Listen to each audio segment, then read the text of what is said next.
you, Dr. Rishi. I guess we just have a couple of minutes more, so I'll just touch upon the salient features in the role of cyclosporin in ocular surface disease management.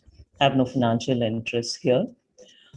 So we are looking at the ocular surface epithelial damage induced by the hyperosmolarity tears, primarily also adding on to the surface inflammation, which results because of the ICAM molecules, the T cell infiltrations causing interleukin-induced damage, matrix metalloproteinases, and apoptosis being the primarily important features of the ocular surface inflammation.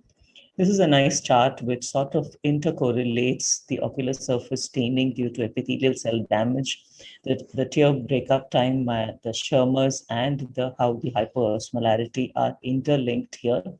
So how does cyclosporin really help? This is a molecule which basically acts as a T cell inhibitor and prevents the release of interleukin-2, thereby decreasing the ocular surface inflammation and acting as an immune modulator here. And which are the cases in which cyclosporin is going to be helpful here?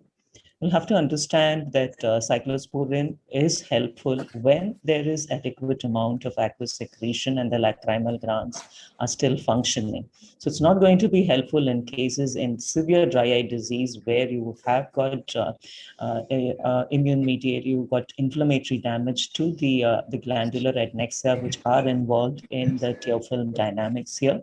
It helps where there is a certain amount of aqueous secretion available here, and these are the potential candidates in which it's going to be helpful in managing. So it could be helpful in mild to moderate dry eye disease with contact lens intolerant patients, chronic VKCs, allergic eye disease, and SLKs are the cases which are going to benefit. And there is clinical and experimental evidence that use of topical cyclosporin as an immune modulator does help in improvement of the subepithelial corneal nerve fiber plexus here following cyclosporin therapy here.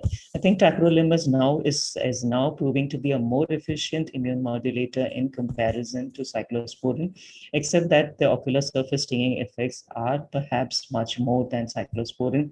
So we do use or resort to using tacrolimus over the lid application, which does work and help in reducing the ocular surface induced inflammation. Thank you.